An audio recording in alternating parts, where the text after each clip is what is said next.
নমস্কার বন্ধুরা, তোমরা সবাই কেমন আছো? আশা করি ভালো আছো। আমিও ভালো আছি। দেখো, আমি আজকে নতুন একটা রেসিপি নিয়ে এসেছি, তোমাদেরকে দেখাবো পাঁপড়ের তরকারি। ভিডিওটি প্রথম থেকে লাস্ট অবধি দেখার অনুরোধ রইল বন্ধুরা।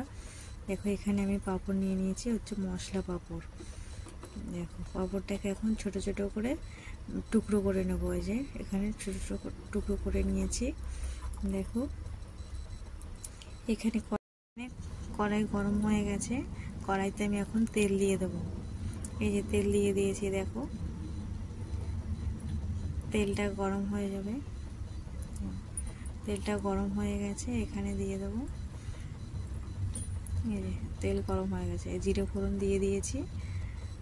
এবার দিয়ে দেবো কাঁচা লঙ্কা কুচি। কটা কাঁচা লঙ্কা কেটে ছোটো ছোটো করে নিয়েছি, এটাকে এখন দিয়ে দিয়েছি। দেখো, একটু নাড়াচাড়া দিয়ে নেব এখানে। এবারে এখানে সামান্য একটু লবণ দেব। যেহেতু পাঁপড়টাতে লবণ আছে, ওই জন্য বেশি লবণ দেবো না, সামান্য লবণ দেবো। এবার দিয়ে দেবো একটু হলুদ গুঁড়ো। হলুদ গুঁড়ো দিয়ে দিয়েছি। ভালো করে এখন নাড়াচাড়া দিয়ে নেব এখানে। দেখো, একটু মশলাটা একটু লাল লাল হয়ে আসবে। দেখো, লঙ্কার কালারটা চেঞ্জ হয়ে গেছে। এই যে এখানে দিয়ে দেবো একটু জল। জলটা একটু বেশি দেবো, যেহেতু পাঁপড়ে জলটা টেনে নেয়, তার জন্য পাঁপড়ের থেকে জলটা একটু বেশি দিতে হয়। জল দিয়ে দিচ্ছি এখানে।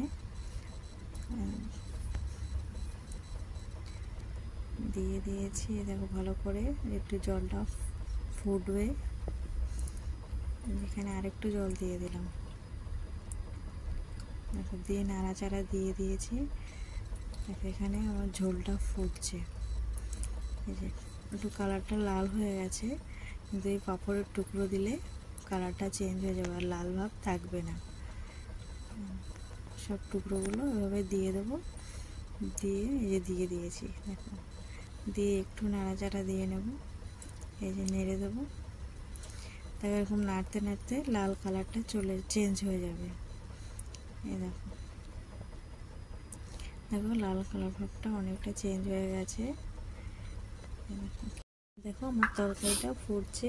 আমি তার জন্য একটু মশলা নিয়ে নিয়েছি, হচ্ছে জিরে হালকা ভেজে গুঁড়ো করে নিয়েছি। এখন এই গুঁড়ো মশলাটা এই তরকারির উপরে ছড়িয়ে দেবো।